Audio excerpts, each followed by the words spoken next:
Culture is precious to me. I love the animals. I don't mind getting my hands dirty. I love working. Join us right here on CVM TV every Sunday during news at 7 as we explore the people, the science, and the breakthroughs that are shaping the way we grow, eat, and live. You don't want to miss it. This is Farming Forward.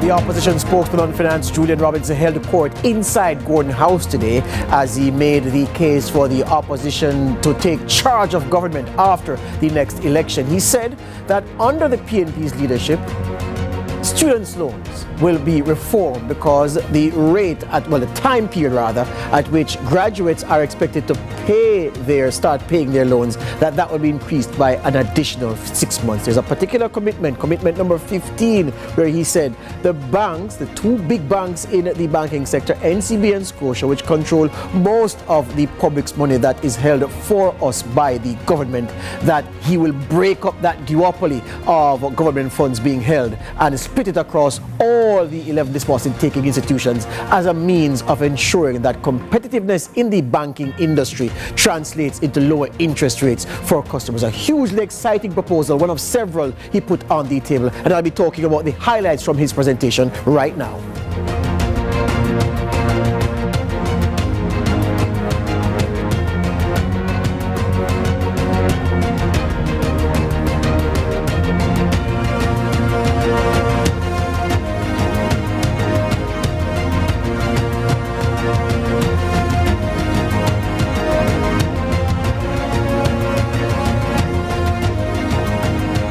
Welcome to Lead Story here on CVM TV. I was doing so well with my opening, knowing what I was going to say, until one of our production members came into the studio and started talking about Michael Jordan and LeBron James, and it just threw me off completely. That was 30 seconds before coming on air, and I can't believe that a human being is going to compare LeBron James to His Earnest Michael Jordan. But that's another topic for another time. Today, it was all about Julian Robinson and the presentation he made in the House of Representatives. 21 commitments Julian Robinson gave that he says the next PNP administration will pursue to bring meaningful growth to the country and to benefit those in society who are struggling with day-to-day living expenses. He had something for borrowers from the Students' Loan Bureau. He had something for people 65 and older. He had something for those who are talking and struggling with high interest rates from banks. He had something for players in the MSME sector, small business players. He had something for pretty much every sector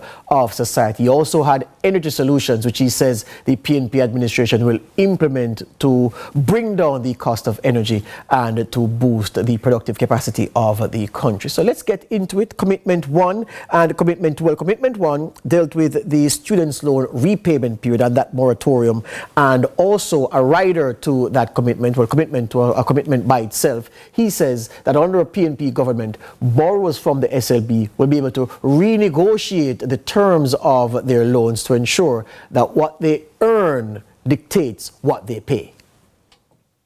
The People's National Party plans to address the cost of living crisis in a three-tiered approach, tackling the issue in the short, medium, and long term to provide immediate relief, ensure economic reform, and drive sustainable growth.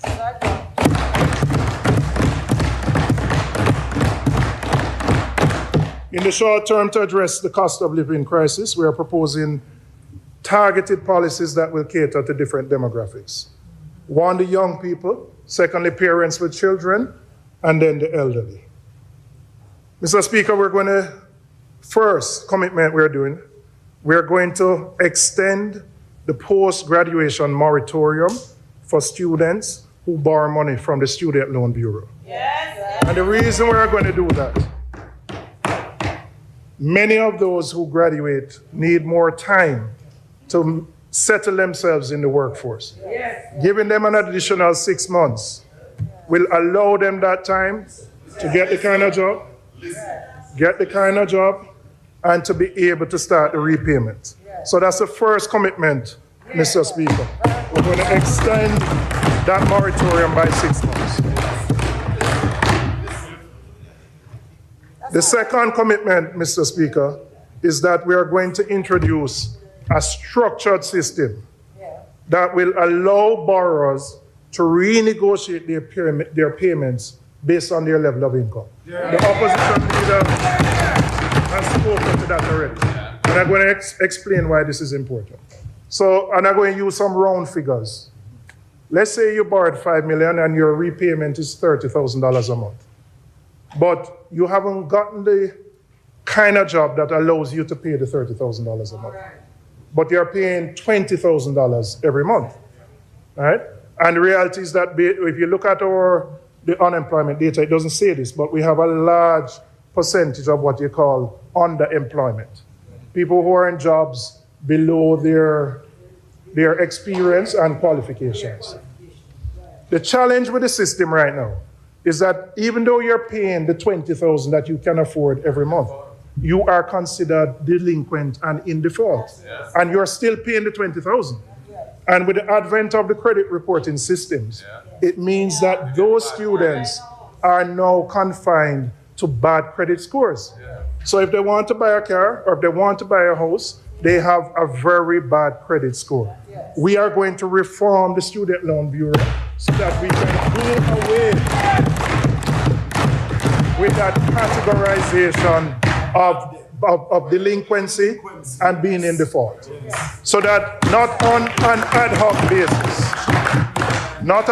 hoc basis, we will formalize it. You have to show your pay slip. You can't just come in and say, I can't pay the $30,000. You have to demonstrate what your income levels are. And once you maintain that and you're paying, whether it's 20, you won't be considered in default, so that your credit score won't be affected and it won't impact your ability to deal.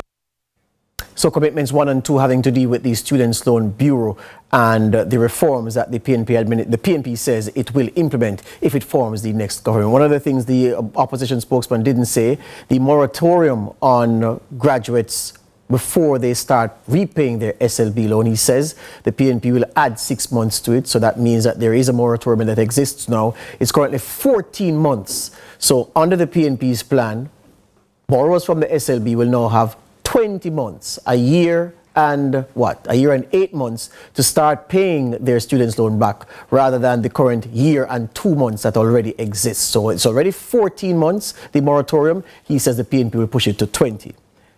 Commitment 3 concerns what the finance spokesman calls the EASE program. And he says it's directed towards children who struggle to nourish themselves at schools daily, and the parents who send these children to school and can't give them a meal, even though he says some of these children may not qualify for the PATH program. He says it's about putting money back into the pockets of parents who would have to shell out lunch money in the first place, and then to ensure, more importantly, that the children have a nutritious meal to eat at school. He explained what EASE means and how EASE will work. Our third commitment is that the EASE program,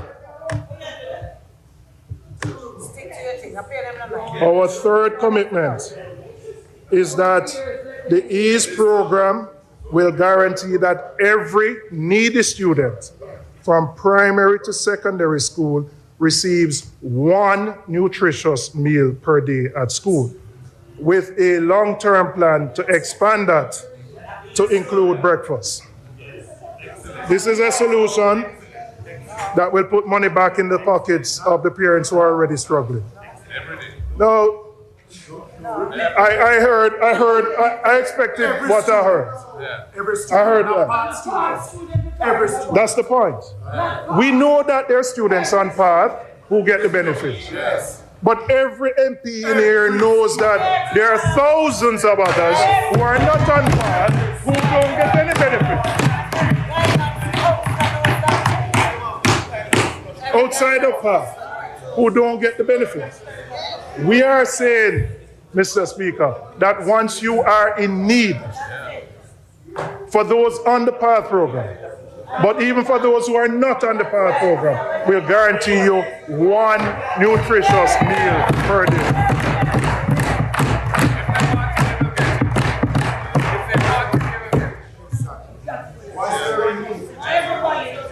No, Mr. Speaker, we're going to phase in the EASE program, ensuring an efficient rollout that maximizes the impact while maintaining fiscal responsibility. The opposition leader will address the transportation plan in his presentation. But let me say this, if you can't afford the lunch money, more than likely you can't afford the bus fare either. And too often, many of us in our own constituencies, we will see children at home on a school day. And when you ask a parent why them can't go, and them just say, but I don't have the money to send the picnic to school. That is the reality of too many of our children. So our commitment is to ensure that every needy student, those on path, but those who are not, get one meal per day. That's the EASE program, EASE ensuring adequate sustenance for education, and the opposition say it will run alongside the PATH program as it exists now. Let's take the break and come right back. This is Lead Story here on CVM TV.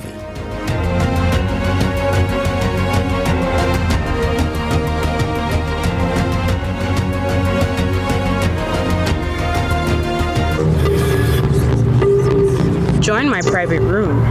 Only $1,000 for a grand time. That I know me. We never said that. But who going to believe me? That is correct. $4,350,000. Yes, go ahead. $4 million? I never approved that. Yes, me go doctor tomorrow. So me have to get the money today, no longer. Then no me face that. We never make no record or beg nobody no money. Deepfakes are AI-generated images and videos made to look and sound like people we know and trust. They're used to spread misinformation, destroy reputations, and are used to commit fraud and scams. Don't fall victim to deepfakes. Protect yourself. For more information, visit broadcastingcommission.org or scan the QR code on screen.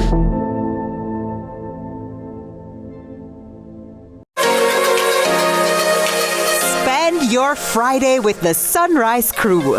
The fun begins with a peek online in React. We'll take it to the field for your JPL roundup, keeping the action. And we'll wrap things up by getting fit for FET. You've never seen a sunrise quite like this.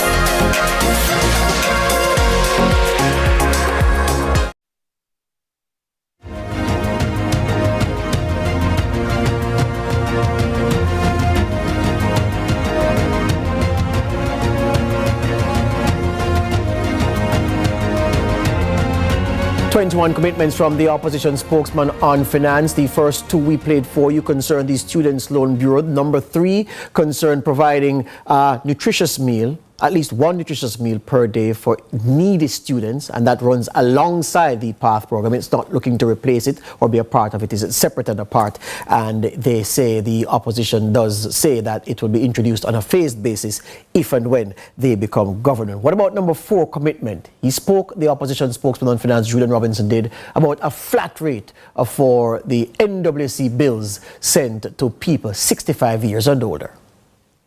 Mr. Speaker, we're going to introduce for our elders or senior citizens who are retired a flat rate for their National Water Commission water bills. A flat rate.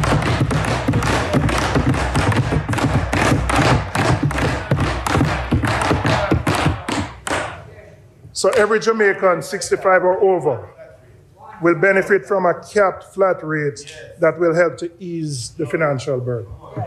They have, and it is not going to be one rate across the board because people have different consumption patterns, right? And so you work out, and we will work out what that rate is.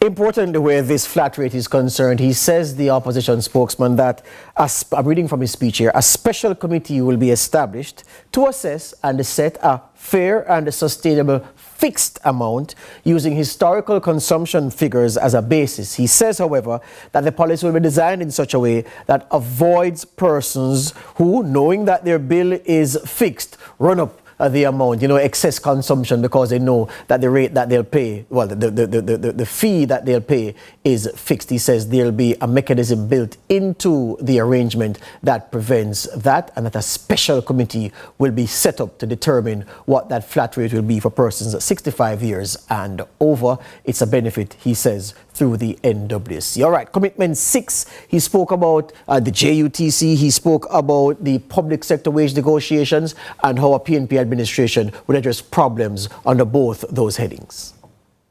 Mr. Speaker, I want to go to public sector and public sector negotiations. Mr. Speaker, I sympathize with every public sector group that has to endure the government's approach to wage negotiations. The way the administration has handled the review has led to protest, frustration, and public outcry. There was problem with teachers over graduate pay and retirement age. We have seen groups of doctors, junior doctors, consultants who have had to take industrial action in recent time in defense of the items they have agreed on. We have seen agitation from other groups, UTEC staff, as well as firefighters and correctional officers. At the heart of the problem, Mr. Speaker, is the government's tendency to sign an agreement with public sector workers only to ignore or to change the terms of the agreement. And then when that is done, and there may be good reasons why it is done, but if it is done, you need to come back to the table in an open and transparent manner and indicate to the persons why it is done. And unfortunately, what we are seeing is that groups will sit down in negotiations with the government, and then the circular, which formalizes what they have discussed and agreed, is a totally different matter. And there is a grave level of distrust between the union movement and the government around this issue. An issue which is important and coming up relates to the increments that have been agreed between the government and the trade unions. And so I want to ask the Minister of Finance whether the budget provides for the payment of those increments, plus the wage claims that the government has received from the union movement. It is important to know so that unions who are expecting that those payments are going to be made at the beginning of the new financial year will know whether that will be done. When we were last in government, Mr. Speaker, we established the Public Sector Monitoring Committee, a critical platform that brought unions to the table, ensuring consultation, transparency, and trust in decision-making. What has become of that committee? We are committing, Mr. Speaker, to restoring that committee because we believe in dialogue, we believe in respect, and we believe in fairness. And as Michael Manley so powerfully put it, we have to restore the voice at the workplace. Public Sector Monitoring Committee coming back, he says, under the next PNP administration. That's Julian Robinson, the opposition spokesman on finance and the public service. More from his presentation after this.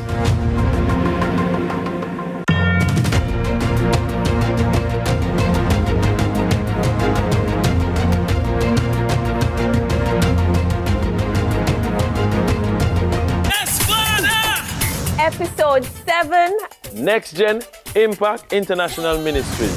I want to start it that way then. We have to build that bridge to serve the community, maintaining some godly principles that will shift the next generation. This is the first time we're doing an episode where the church is actually brand new. I can't wait. Make we head out and see what is in store.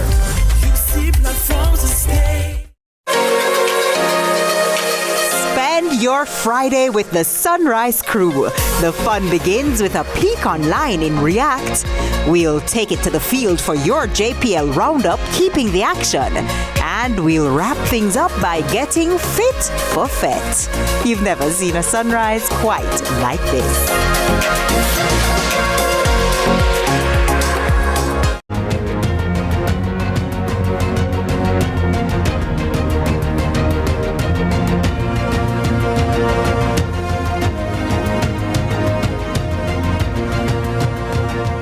big part of the opposition spokesman's presentation was Commitment 6, where he spoke about what the next PNP administration will do where banks are concerned and the whole competitiveness in the commercial banking sector and how that competitiveness or lack thereof influences the movement of interest rates, especially when the central bank moves to reduce rates. He says the PNP have a plan where that is concerned, starting with the competitiveness aspect, which he listed as his commitment number 6. The central bank had to increase interest rates to deal with the issue of inflation. And we had a period where inflation was high and the central bank had to increase their rates. However, the Bank of Jamaica's key policy rate, which influences the interest rates charged by commercial banks, has been on a downward trend. Since August 2024, the central bank has lowered this rate by a total of 100 basis points, bringing it down to 6%. However, despite this clear signal from the central bank, we have seen virtually no movement from the commercial banks in reducing lending rates. This highlights a very serious problem with the monetary transmission mechanism. Mr. Speaker, we have heard calls from ministers on that side, from private sector groups, from us, that there needs to be a reduction in the bank's interest rates. But Mr. Speaker, we have a three-pronged strategy to deal with this. And at the core of this approach is to improve competition in the banking sector. Right?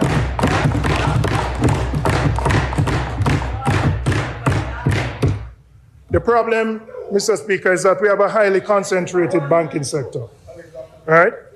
And the reason that interest rates are not moving down is because the sector lacks real effective competition. And I know the central bank is working on measures to deal with it. They are going to implement what they call the eKYC system, which will allow people to move and establish bank accounts easier. But that is not enough, and that's not going to be sufficient. The one leverage that the government has, the ministries, agencies, and departments of the government hold about 10% of the total deposits in the entire banking sector. And our commitment, Mr. Speaker, is to introduce competition for those deposits, because the majority of the deposits now go to the two big banks, close to 70 or 80%. And there have been historic reasons for that. But we are going to introduce competition for those deposits, an auction system, so that the smaller banks can get some of those deposits. What will that do? And let me say, you have different types of deposits. You have the current demand deposits, where they need that to deal with current expenses. But you have longer term deposits. And we're going to auction those so that all the banks, the 11 deposit taking institutions, can compete for the government deposits. That is our commitment number 6.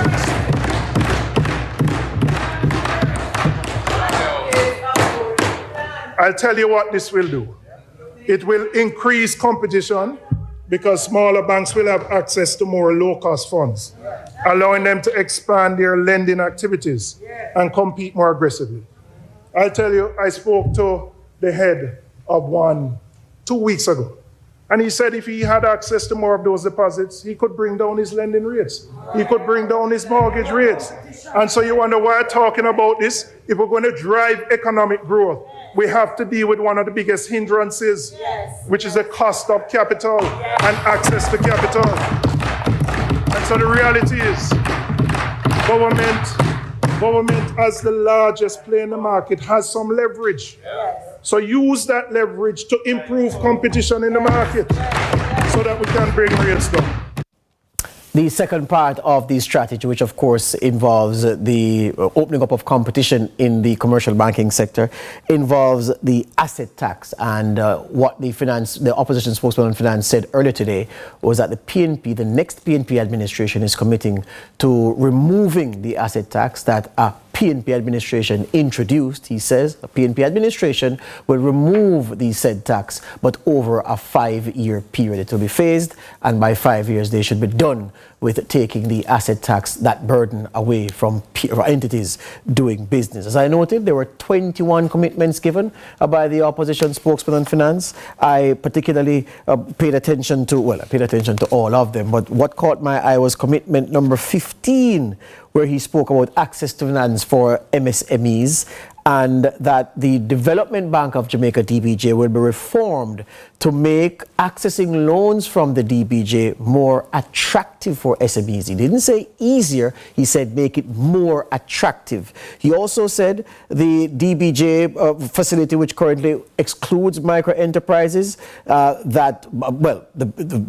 is a DBJ facility rather that currently excludes micro enterprises, businesses earning 50 million or less in annual revenue, and that is a limit, a significant limitation to the accessing of financing. He says a PNP administration will change this. He says that the DBJ loan access will be expanded to include those said micro enterprises earning 15 million and below, so that they can have access to credit, and have access to credit in a manner that doesn't cause them to fall into debt even before they start doing business. He gave a practical example of what it costs to access the loan, what it costs to pay as insurance, and he's saying that, look, surely these demands are too onerous on businesses at the infancy, at the start of their endeavors, and so those will be made much more easy to navigate. The fees will be less, and businesses, their hands will be held as they access these loans, so that they can navigate the process, find it easier to access capital, which so many need so vitally to ensure that their businesses can continue. So those were just the highlights of the opposition spokesman's presentation. We'll hear much more about those in the coming days. Remember that the opposition leader, Mark Golding, he holds court on Tuesday of next week, to be followed by the Prime Minister, and then the Tuesday after that, the Finance Minister returns to close the budget debate. So 5 speeches in all in the budget debate for the 25-26 fiscal year. We're 2 down, 3 to go. 1 more by the Finance Minister, 1 by the opposition leader, and the other one by the Prime Minister. That's our time on this messy Thursday here on Lead Story here on CVM TV. I make way for the news at 7.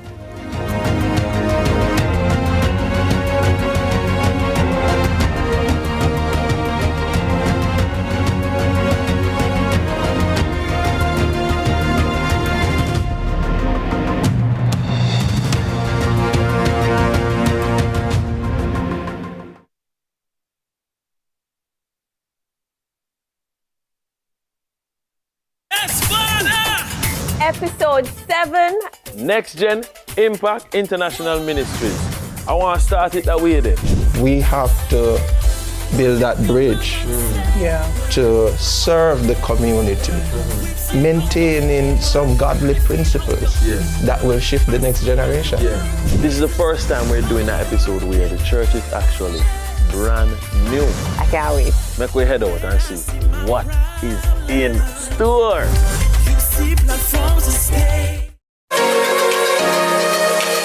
Spend your Friday with the Sunrise Crew. The fun begins with a peek online in React. We'll take it to the field for your JPL roundup, keeping the action. And we'll wrap things up by getting fit for Fet. You've never seen a sunrise? Williams at a new time. Saturdays at 8 p.m. on CVM TV. So much more than entertainment. Spend your Friday with the Sunrise Crew. The fun begins with a peek online in React. We'll take it to the field for your JPL roundup, keeping the action. And we'll wrap things up by getting fit for Fet. You've never seen a sunrise quite like this. You can open a Sagicor Bank savings account from anywhere. Go online and open yours today. The time by Sagicor Bank is 7 o'clock. CVM News at 7 Headlines Thursday. Brought to you by Guardian Life. Live secure. Live easy.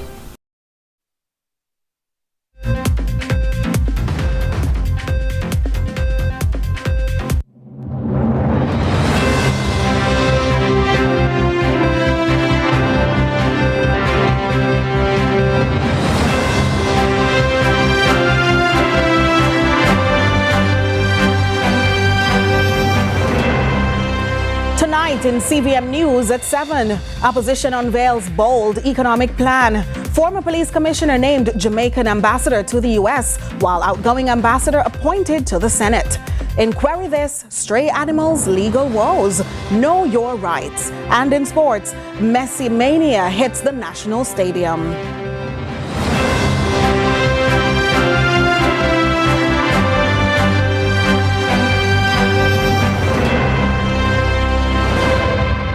CVM News at 7 headlines Thursday, brought to you by Guardian Life. Live secure, live easy. Spend your Friday with the Sunrise Crew. The fun begins with a peek online in React. We'll take it to the field for your JPL roundup, keeping the action. And we'll wrap things up by getting fit for fet. You've never seen a sunrise quite like this.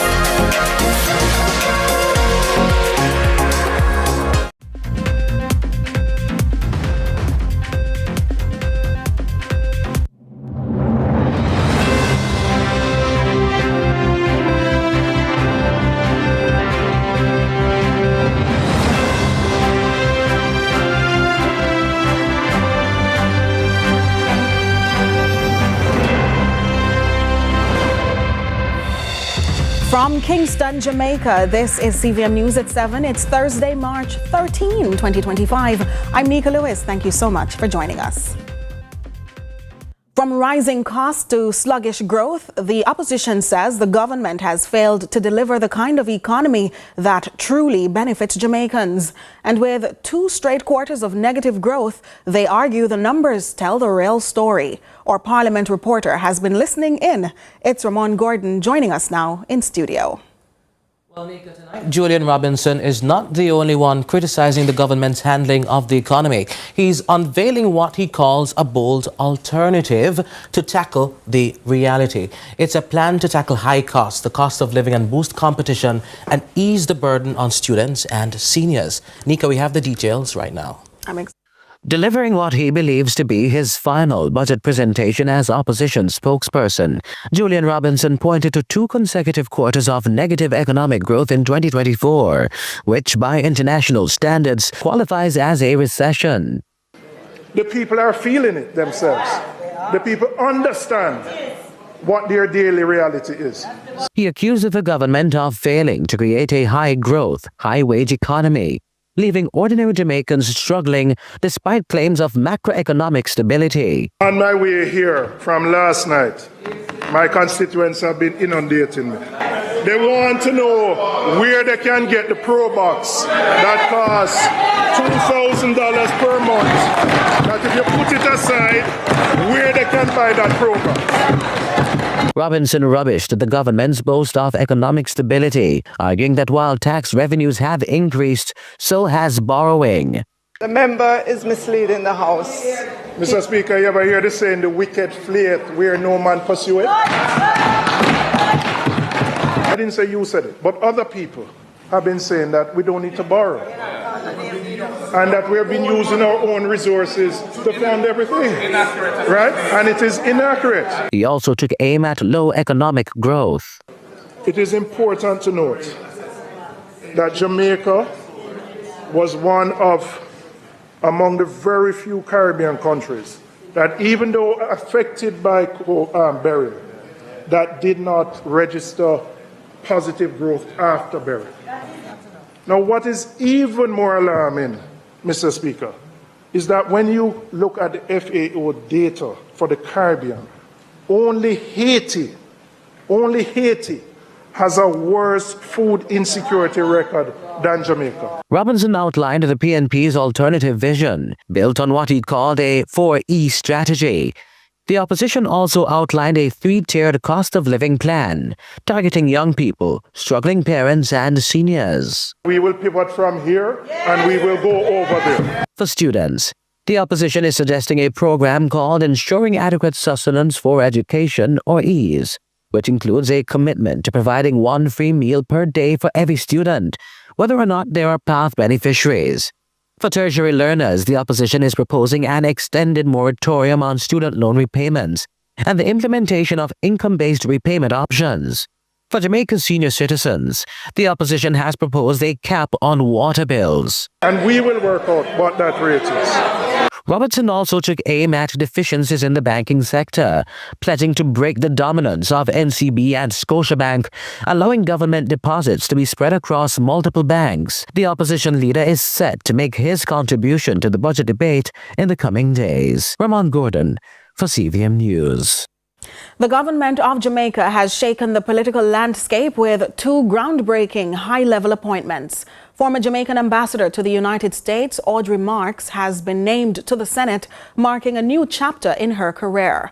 Meanwhile, her ambassadorial post will now be filled by Major General Anthony Anderson, retired Army officer and former police commissioner, bringing his security expertise to the diplomatic stage.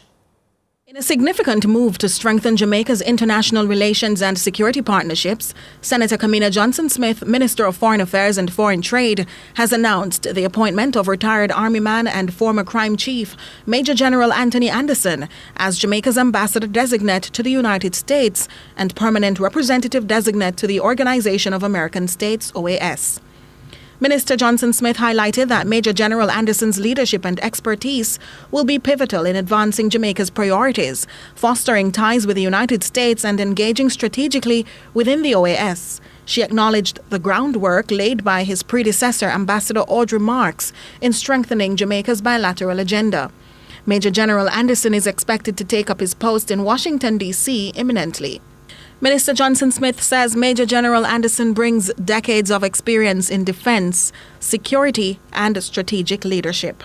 And by this you might have learned that Prime Minister Andrew Holness has appointed the former Ambassador Marks to the Upper House of Parliament. In a statement Thursday, the Prime Minister notes Marks' diplomacy, business, and public service knowledge as assets to her newest appointment.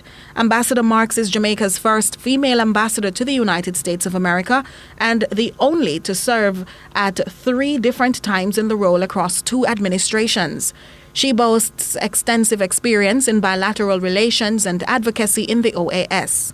She's popularly known for founding the Paymaster Jamaica and pioneering the revolution of the financial services sector with introducing the world's first multi-payment system.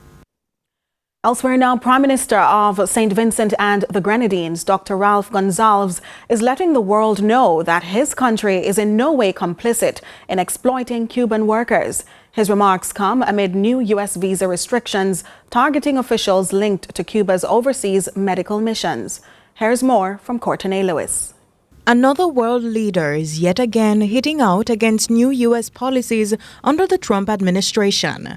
Prime Minister of St. Vincent and the Grenadines Ralph Gonsalves, during a People's National Party public forum, says his country is in no way complicit in exploiting Cuban workers. The hemodialysis which we do in St. Vincent at the Modern Medical and Diagnostic Center with these 60 persons, without the Cubans there, I will not be able to offer that service. So, does anybody expect that I to go because I want to keep a visa, that I would let 60 persons from the poor and working people to die? It will never happen. PM Gonsalves' comments come after the United States expanded a, quote, Cuba-related visa restriction on government officials believed to be responsible for or involved in the Cuban labor export program, particularly Cuba's overseas medical missions. He further pushes for a decentralized healthcare system in his Eastern Caribbean country. I have 60 patients there doing hemodialysis. They cost just under $2 million US to keep them alive. I will not allow the poor and the working people to die because they cannot have dialysis. Nevertheless, Gonsalves remains unfazed by international policy changes, as the facts, he says, will speak for themselves. But I believe that the facts will show that we ought not to be worried about the strictures which they're talking about. Courtney Lewis for CVM News.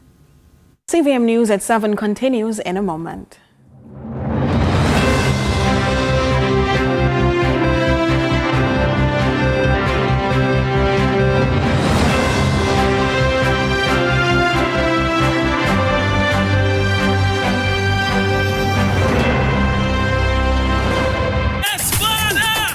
Episode 7. Next Gen Impact International Ministries. I want to start it that way then.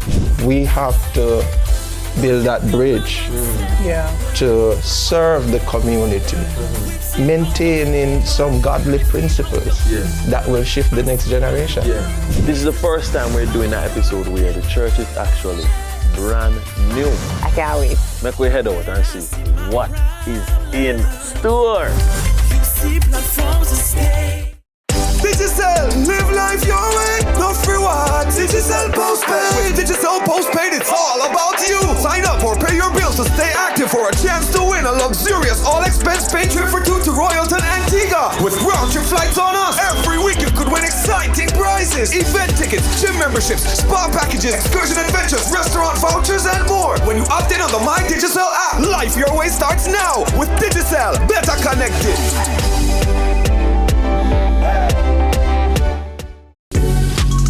Pepperoni, Hawaiian, chicken chunks, vegetarian. There's no pressure to choose with Pizza Hut's amazing 4. You get 4 juicy flavors with one less choice to make. Pizza Hut, now that's delivery. Real fabrics, I go give you plenty healthy ways to switch up your meals. Fresh flavor that we need. A new recipe every day of the week. And look how good me feel. Come catch the vibe. Real fabrics, catch the seafood vibe.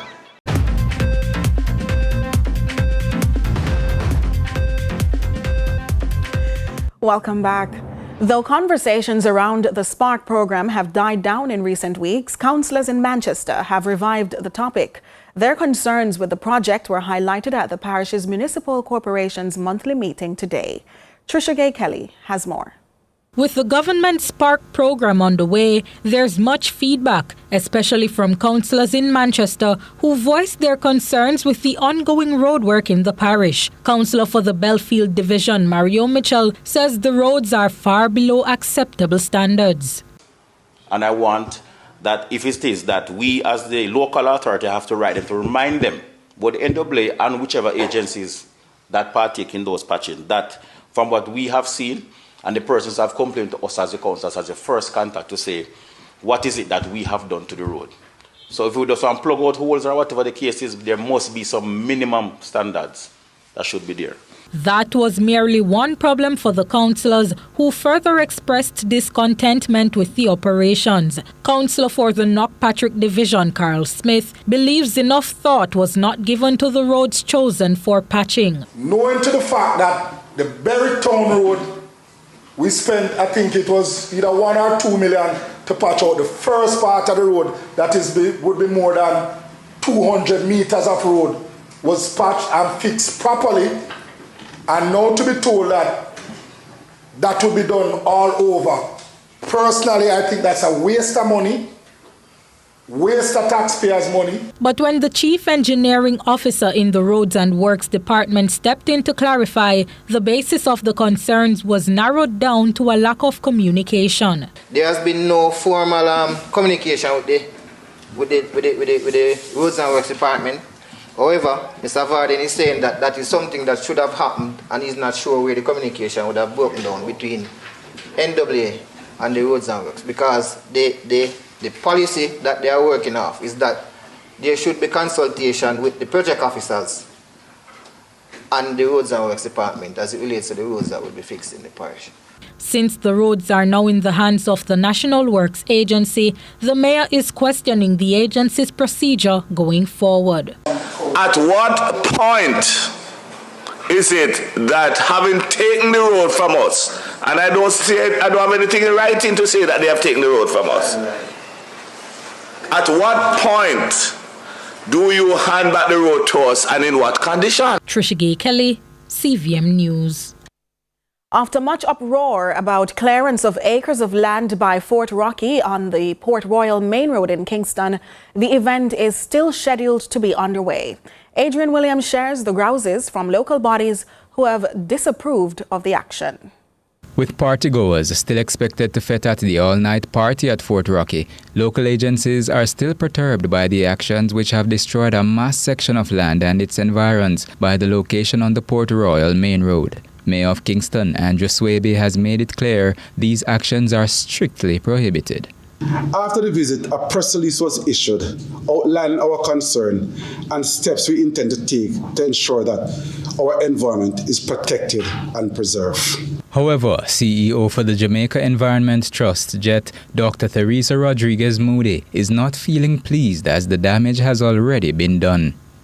They have now instructed the ministry to rehabilitate the area, but the fact remains that restoring ecosystems is far more difficult than protecting them in the first place.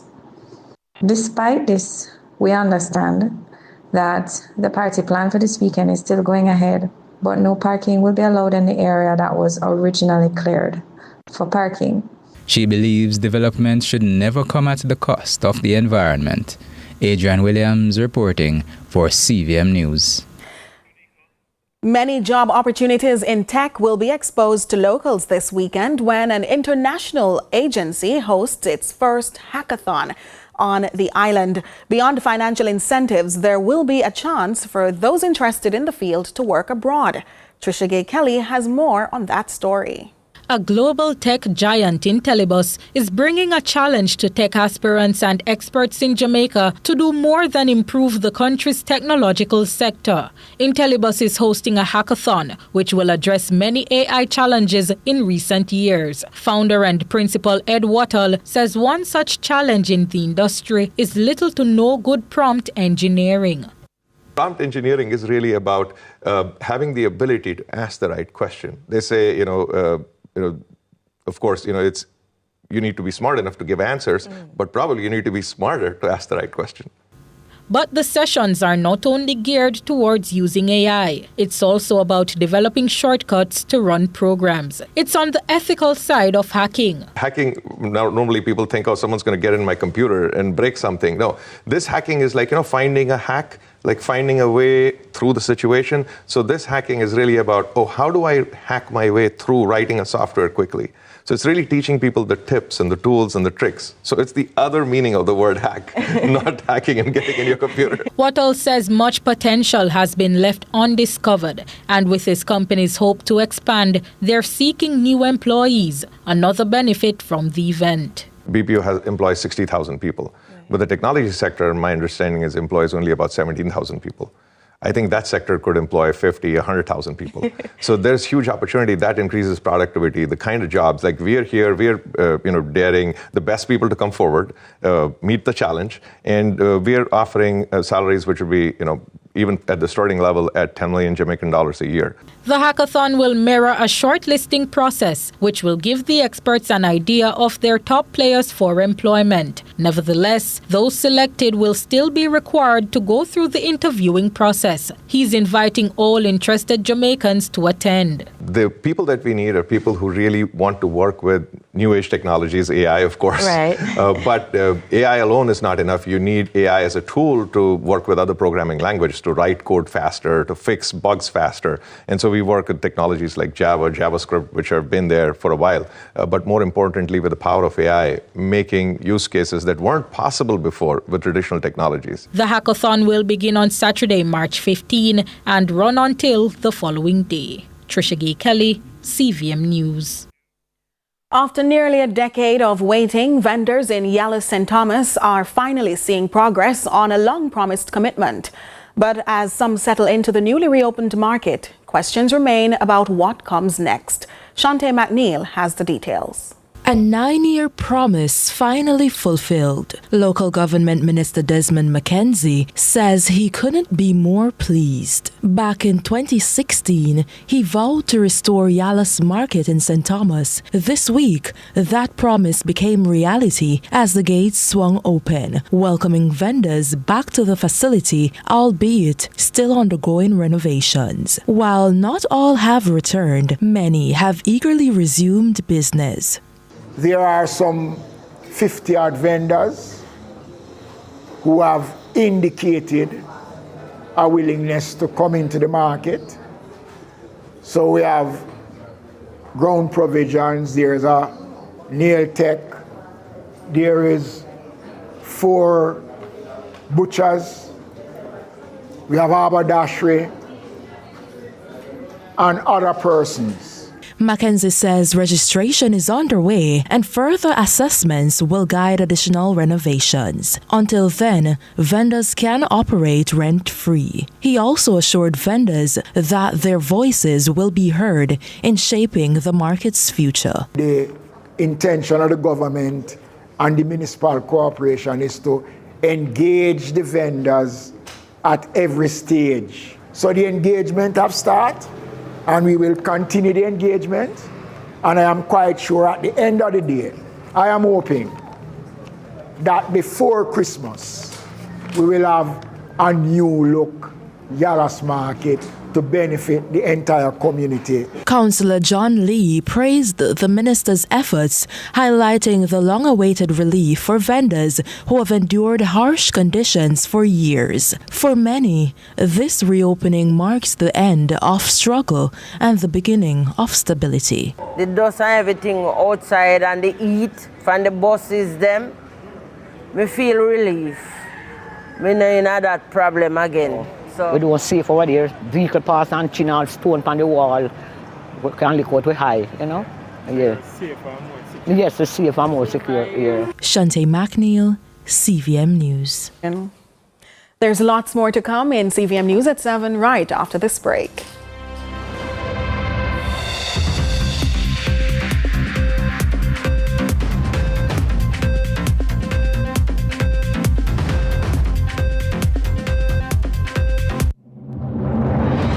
Jamaica, it's time to invest in you.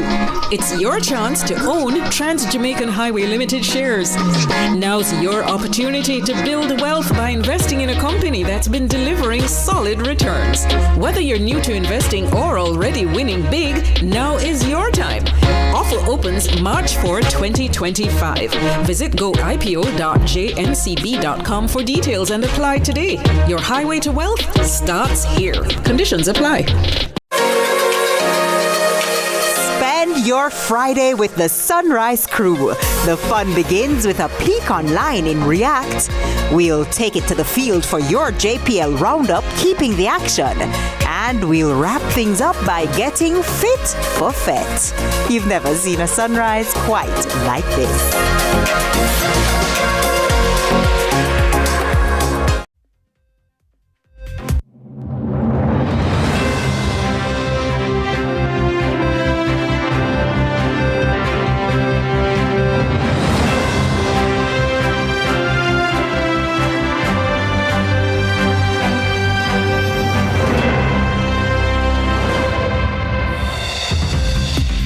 Welcome back to CVM News at 7. Roaming animals causing damage to private property, that's just more than a nuisance because they can lead to serious legal battles, right? But what rights do you as a property owner have when your neighbors, for example, refuse to take responsibility? Shante McNeil has those answers in this week's edition of Query This.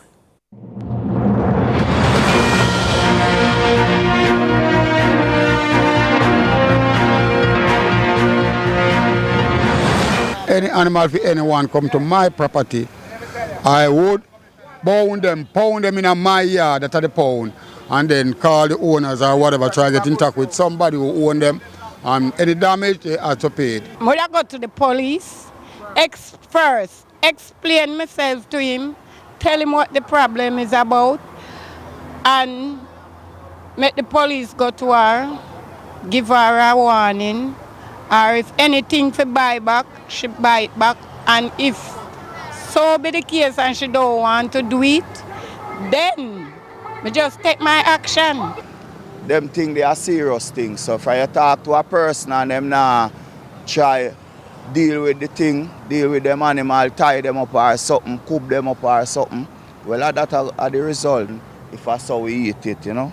Interesting views, but there are actual laws in place to tackle these situations. I sat down with attorney at law Davian Vassell, who provided clarity on the issue. There's an act a lot of people don't know about. It's called the Trespass Act. Right?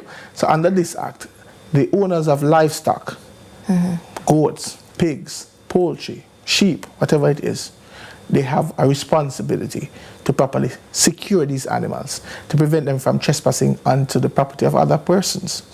And there is liability apportioned to them, meaning you get yourself liable to be sued if you allow these animals to escape and cause damage on the property of your neighbors. So, your neighbor has a legal responsibility to control their animals.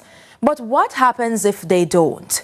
What recourse to law do you have? The law says within 48 hours of you finding out, you must let them be aware of it so they can do what is called an assessment to get a valuation of the damage that is done. So once that is done, the parties can, between themselves, say the damage comes to XYZ and you compensate the person for the damage that is done. If failure to do so, you can take the matter to court. So if the assessment is done, you can actually take the person to court and say, I've had this thing assessed and this is the nature of the damages that I've suffered. And what if out of frustration, you take matters into your hands and the animal ends up dead? Would you be within your rights, or could you be in trouble with the law yourself? There's actually an act in Jamaica called the Cruelty to Animals Act. A lot of people don't know that it exists. And in that act, if you cause pain or suffering to an animal deliberately, you can be found liable under the act. As a matter of fact, if you kill an animal under this act, you can be liable to fine or even jail time. We live in modern time. Use your phone to take pictures, take a video to show the nature of the damage. All right? And if you can capture the animal committing the offense, that's even better. Say, Mr. Brown, isn't this fluffy? That is damaging my, damaging my animals. So, as Jamaicans say, it makes no sense to have your rights and giving it away. But before it gets that far, what preventative steps can you take? Make the steps to properly confine your animal. That will reduce your liability. Also, there's an act in Jamaica called the Dividing Fences Act, which, if it's a case where you and I own property and part of it is unfenced, we have a duty to create a fence that is strong enough, high enough to prevent animals from crossing. Right? So that's also a consideration. Your neighbor and you should bear the cost 50-50 for building that fence, if there's none. There's a duty on part of both. Do you think if you have a property that's not properly fenced, that you can say, okay, you're fully responsible for this damage when you did not take the necessary steps to properly fence your property? So, if this happens to you, here's what to do. Communicate, mitigate, provide proof, and if all else fails, litigate. And with that, we conclude this segment of Query This. If you're facing a legal dilemma, whether with a neighbor or business or even a state agency, let's get your answers.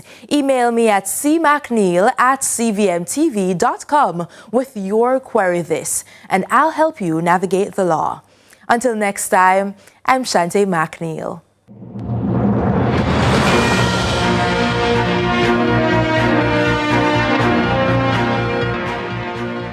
And we have another query ahead of the break about what's to come later on in sports with Ronaldo Adam here to answer the questions. Yes, Nika. So, as we mentioned earlier in the headlines, it's Messi Mania at the National Stadium, where reigning defending Jamaica Premier League champions Cavalier FC, they're currently drawing with Inter Miami from the MLS 0-0.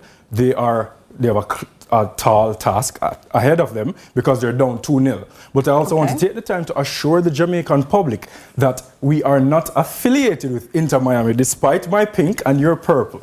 No affiliations no whatsoever. Connections. We'll also review the results from today's action in the Jamaica Premier League, and it's Thursday, so we'll have on court. Much more in sports. All right, there you have it. So CVM News at 7 continues after this break.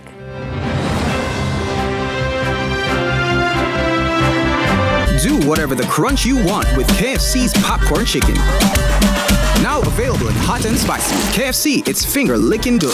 The time by KFC is 7:30. For women standing tall and strong, Sagicor celebrates International Women's Day all month long. For her day, her deals. 7,500 bonus points on new Sagicor Bank credit cards. Special rates on auto loans and mortgages. Discounted trading fees from Sagicor Investments. A free dash cam or tire inflator with Ultimate Woman Auto Insurance from Advantage General Insurance. Plus, tailored products like our Sagicor Life Total Woman Life Insurance Plan. Accelerate action towards financial empowerment. Call 888 Sagicor. Conditions apply. Brunswick boneless sardines. Perfect for snacking. On a cracker. On its own. Snacking made easy. Snacking made healthy. Snacking made tasty. Kids today, college tomorrow. Sometimes it really feels that fast. Stay ahead of the growing pains when you grow your savings with CIBC Caribbean. Come see what banking better together looks like for you at CIBC. Ambitions made real.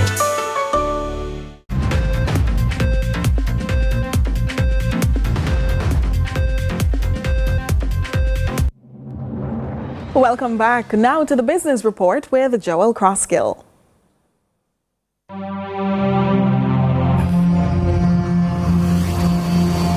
Lots to share with you in the business report today. Going beneath the surface layers of the largest paint manufacturing entity in the English-speaking Caribbean's latest investment in its Jamaican manufacturing operations, with the construction of a modern facility designed to double the output of a rapidly growing product line whose demand had outstripped Berger Paint Jamaica BPJL's ability to supply, according to General Manager Dwayne Williams. Today is not just about opening a new facility. It is about progress, innovation, and economic growth.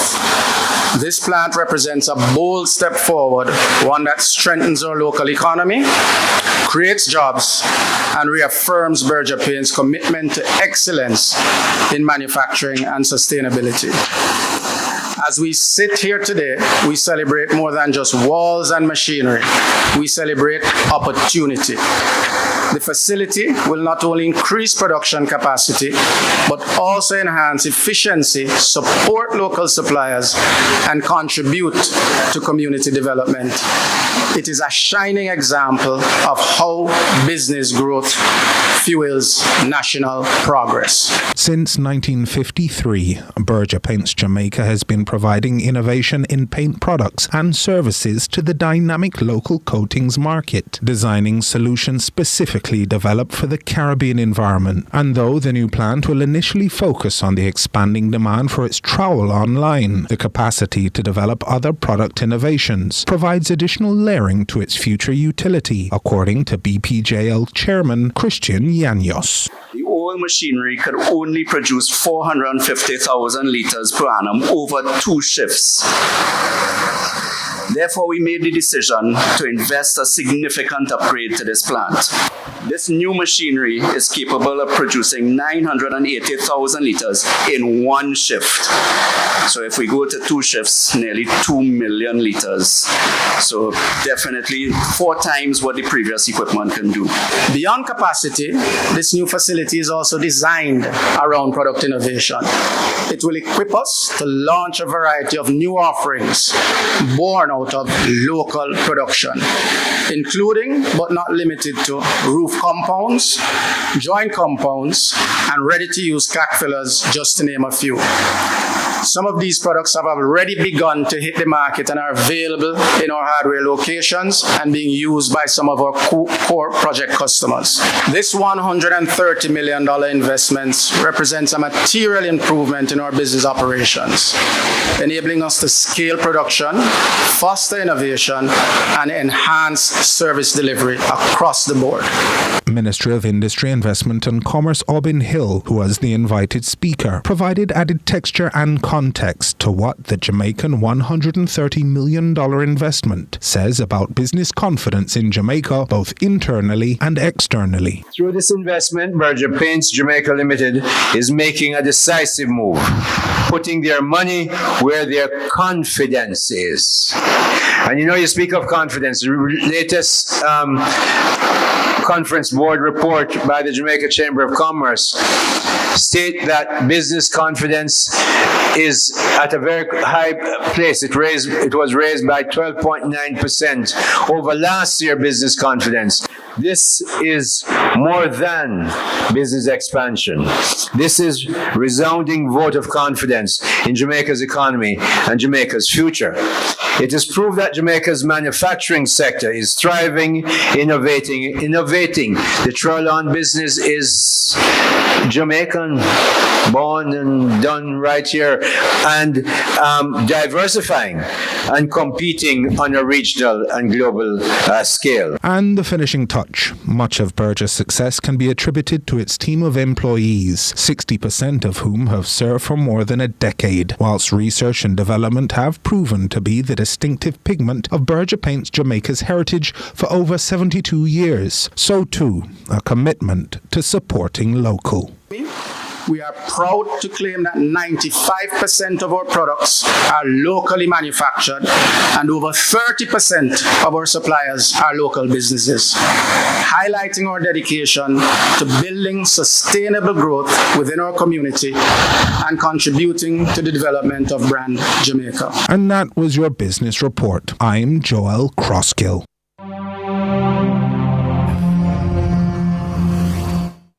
Online never sleeps, so let's see what's been on your mind in social media. What's keeping your attention online today? Lionel Messi touched down in Jamaica on Wednesday with his Inter Miami teammates, gearing up for their highly anticipated second leg CONCACAF Champions Cup match against Cavalier FC, the reigning Jamaican Premier League champions, at the National Stadium. Here are some of your reactions. At Pablo Stefano 17 shares, wow, he actually came down. What a great moment for football in Jamaica. I recall Pele's visit 50 years ago or so. It was epic. At Tisa Candy Bar Anderson says, my baller. Yo, welcome to Jamaica. Wanna please protect him foot them. At Chanel Trophy Babe Scarlett adds, welcome my baller. You never disappoint. The GOAT himself. At Chat Patwa comments, yo, at Cavalier FC, time for defend with turf and send them back where them come from. Make them know so we curry goat at Jamaica. At Tamara 3037 writes, me just wish we did show our own the love we show others. Not saying we must not love all. At King Deboda Boss posts, this can be a once in a lifetime experience for many.